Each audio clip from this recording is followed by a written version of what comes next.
warahmatullahi wabarakatuh. Saya akan menjelaskan perusahaan dagang. Perusahaan dagang adalah perusahaan yang kegiatan operasional utamanya membeli dan menjual barang dagang tanpa mengubah bentuk terhadap barang tersebut. Sedangkan aktivitas operasional dari perusahaan dagang manufaktur adalah membeli bahan baku, kemudian mengelola bahan baku tersebut melalui proses produksi untuk menghasilkan barang jadi yang kemudian akan dijual ke pelanggan. Lalu pendapatan perusahaan jasa disebut pendapatan jasa, sedangkan pendapatan perusahaan dagang dan manufaktur disebut penjualan. Kemudian pada sisi persediaan perusahaan jasa berupa perlengkapan habis pakai yang digunakan untuk mendukung aktivitas operasional perusahaan.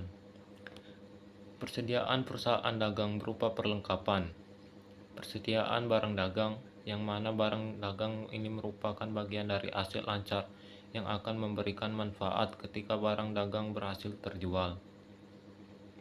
Persediaan dari perusahaan manufaktur juga perlengkapan, tetapi terdapat 3 jenis, yaitu persediaan bahan baku, persediaan dalam proses, dan persediaan barang jadi.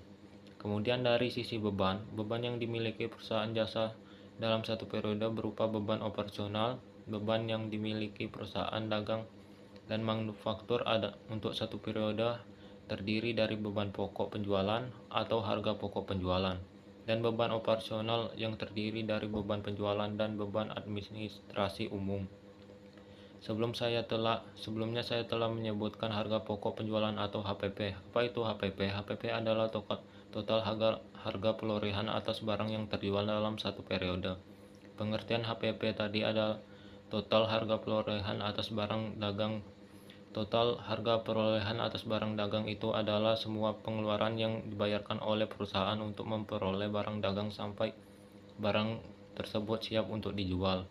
Lalu sistem pencatatan persediaan.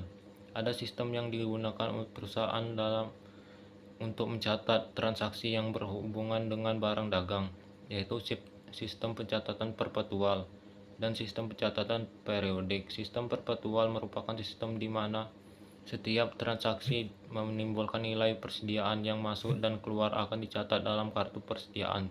Sistem periodik merupakan sistem yang setiap akhir periode dilakukan perhitungan secara fisik untuk menentukan jumlah persediaan akhir, dihitung dengan mengalihkan jumlah barang yang tersisa dengan HPP per unit.